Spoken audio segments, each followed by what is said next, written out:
श्री स्वामी समर्थ, श्री गुरुदेव दत्त, श्री श्रीपाद श्री वल्लभाय नमः यांची स्तुती हे सिद्धमंगल स्तोत्र आहे. चला तर मग म्हणूया सिद्धमंगल स्तोत्र. काषाय वस्त्रं करदण्डधारिणं कमण्डलुं पद्मकरेण शङ्खं चक्रं गदा भूषितभूषणाढ्यं श्रीपादराजं शरणं प्रपद्ये. श्रीपादराजं शरणं प्रपद्ये. श्रीपादराजं शरणं प्रपद्ये. श्रीमदनन्ता श्रीविभूषिता अपललक्ष्मी नरसिंहराजा जय विजयी भव दिग्विजयी भव श्रीमदखण्डा श्रीविजयी भव.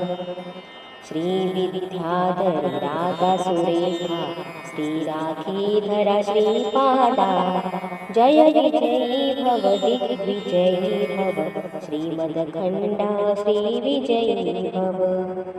माता सुमती वात्सल्यामृत परिपोषित जय श्रीपादा जय विजयी भव दिग्विजयी भव श्रीमदखण्डा श्रीविजयी भव.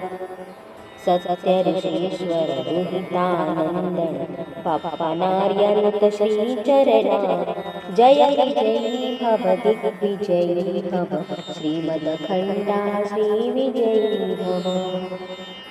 सवित्र काटक चयन पुण्यफल भारद्वाज ऋषि गोत्र संभवा जय विजयी भव दिग्विजयी भव श्रीमदखण्डा श्रीविजयी भव. तोचोपादि देव लक्ष्मी गण संख्या बोधित श्रीचरणा जय विजयी भव दिग्विजयी भव श्रीमदखण्डा श्रीविजयी भव. पुण्यरूपिणी राजमाम्बा सुत गर्भपुण्यफल संजाता जय विजयी भव दिग्विजयी भव श्रीमदखण्डा श्रीविजयी भव. सुमती नंदन नरहरि नंदन दत्तदेव प्रभु श्रीपादा जय विजयी भव दिग्विजयी भव श्रीमदखण्डा श्रीविजयी भव.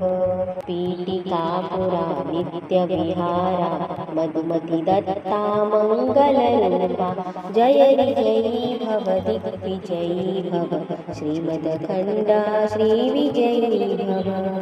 श्रीपादराजं शरणं प्रपद्ये. श्रीपादराजं शरणं प्रपद्ये. श्रीपादराजं शरणं प्रपद्ये. श्रीपादराजं शरणं प्रपद्ये. श्रीपादराजं शरणं प्रपद्ये. श्रीपादराजं शरणं प्रपद्ये. श्रीपादराजं शरणं प्रपद्ये. श्री स्वामी समर्थ गुरुदेव की जय. श्री गुरुदेव दत्त.